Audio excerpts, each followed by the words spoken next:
Social media దీని గురించి తెలియని వారంటూ ఎవరు ఉండరు. రీసెంట్గా సోషల్ మీడియా ద్వారా క్రేజ్ సంపాదించుకున్న కొందరు ముద్దుగుమ్మల గురించి ఈరోజు తెలుసుకుందాం. అందులో మొదటిగా సోషల్ మీడియా సెన్సేషన్లో నెంబర్ 1గా నిలిచింది నగ్మా మిరాజ్కార్. తన ఆకర్షణీయమైన వ్యక్తిత్వంతో ప్రేక్షకులను ఆకట్టుకుంది. ఇన్ఫ్లుయెన్సర్గా ఆమె ప్రయాణం టిక్టాక్లో ప్రారంభమైంది. అక్కడ ఆమె డ్యాన్స్, లిప్సింక్ అలాగే ఫ్యాషన్ సెన్స్ ప్రేక్షకుల హృదయాలను దోచుకుంది. సోషల్ మీడియా ప్రపంచంలోకి అడుగుపెట్టడానికి ముందు నగ్మా తన అభిమానులకు తెలియని ఒక కార్పొరేషన్ కంపెనీలో పనిచేశారు. ఆమె పూర్తి సమయం ఉద్యోగిగా మాత్రమే గడిపారు. తర్వాత డిజిటల్ మార్కెటింగ్ కంపెనీలోకి కార్యకలాపాలను చూసుకునేవారు. తర్వాత సోషల్ మీడియా ప్రపంచంలోకి అడుగుపెట్టి నెంబర్ 1గా నిలిచింది. ఇక టాప్ 2లోకి వస్తే ఇన్స్టాగ్రామ్ సెన్సేషన్ కోమల్ పాండే. 6 ఏళ్లుగా సోషల్ స్టార్గా నిలుస్తూ సంచలనం సృష్టిస్తున్నారు. తక్కువ ఖర్చుతో ఫ్యాషనబుల్గా ఎలా ఉండాలో వివరిస్తూ రీజనబుల్ ఫ్యాషన్ను పరిచయం చేస్తూ డిజిటల్ వరల్డ్ను ఉర్రూతలొగిస్తోంది. ఢిల్లీకి చెందిన 26 ఏళ్ల కోమల్ పాండే 1994లో మధ్యతరగతి కుటుంబంలో పుట్టారు. బీకామ్ చేసిన కోమల్కు చిన్నప్పటి నుంచి ఫ్యాషనబుల్గా ఉండడమే ఎంతో ఇష్టం. దీనితో రోజుకో రకంగా తయారై కాలేజీకి వెళ్ళేది.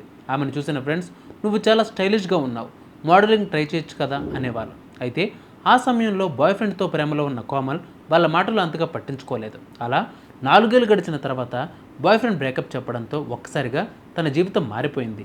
లవ్ బ్రేకప్ను మార్చిపోవడానికి తనకెంతో ఇష్టమైన ఫ్యాషన్ రంగంలోకి తనదైన శైలిలో అడుగులు వేసింది. 2015లో లుక్ ఆఫ్ ద డే పేరిట తన ఫ్యాషన్ కెరీర్ను ప్రారంభించింది. రోజుకో రకంగా తయారై ఇన్స్టాగ్రామ్లో ఫోటోలు పెట్టేది. కోమల్ ఫ్యాషనబుల్ ఫోటోలు ఇన్స్టా ఫాలోవర్స్ను నచ్చడంతో ఫాలోవర్స్ సంఖ్య 10,000 నుంచి 50,000కు చేరింది. ఈ ప్రోత్సాహంతో కోమల్ ది కాలేజీ కోచర్ పేరిట బ్లాగ్ను ప్రారంభించింది. దీనిలో తక్కువ ఖర్చుతో fashion, pocket friendly style, beauty, look, books, latest ట్రెండ్స్పై వీడియోలు పోస్ట్ చేసేది.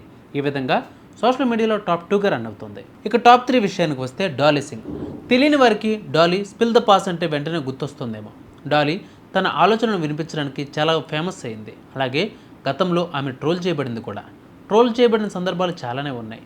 బాడీ షేమింగ్ వంటి అంశాలపై అసహ్యకరమైన కామెంట్స్ ఎదుర్కొన్న సందర్భాలు కూడా చాలా ఉన్నాయి. అయితే డాలీ సింగ్ దానిని ముందుగానే అలాగే ధైర్యమైన ముఖంతో ఎదుర్కొంది. ఆమె ఏదైనా కంటెంట్ రాసేటప్పుడు, తన భావాలను వ్యక్తపరిచేటప్పుడు సజీవంగా ఉండేలా అనిపించేలా రాయాలని అనుకుంటుంది. వస్తున్న విమర్శలకు ఆమె సమాధానం చెబుతూ ఇలా అంది: నేను ఎప్పుడు ఒకరోజు నవల రాయాలని ఆలోచనతో ముందుకు వెళ్తూ దాంతో ఆడుకునేదాన్ని. కాబట్టి నా కంటెంట్ వ్రాసి దానికి ప్రాణం పోయడం ద్వారా నేను ఆ కళను కొంచెం సాకారం చేసుకుంటూ ఉంటున్నాను. నేను దానిని ఎంతగా ఆస్వాదిస్తానని నేను ఎప్పుడూ అనుకోలేదు అని ఒక ఇంటర్వ్యూలో చెప్పారు.